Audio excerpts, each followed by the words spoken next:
నమస్కారం.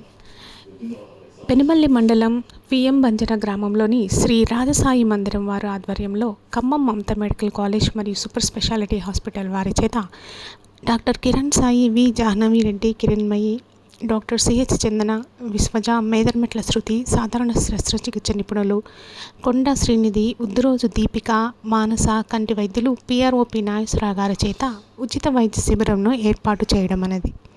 సుమారు 200 మంది పేషెంట్లు చికిత్స చేయించుకొనగా 45 మంది కంటి శస్త్రచికిత్సకు, 11 మందిని జనరల్ సర్జరీకి, 2 గుండె యాంజియోగ్రామ్ గురించి, పక్షవాతంకు సంబంధించిన పేషెంట్లను 4 ఖమ్మం మమతా హాస్పిటల్కు తరలించడానికి ఏర్పాటు చేసినారు.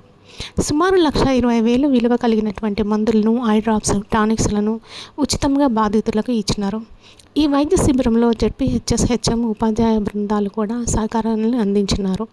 అలాగే శ్యామల, జ్యోతి, మనోజ్ రెడ్డి తదితరులు హాజరై ఈ వైద్య శిబిరంకు వచ్చినటువంటి డాక్టర్లకి, మమతా యాజమాన్యానికి సహాయ సహకార్యాలను అందించారు. వీరందరికీ కూడా మందిర చైర్మన్లు శ్రీ జన్నారెడ్డి విజయారెడ్డి గారు కృతజ్ఞతలను అందజేసినారు. Thank you.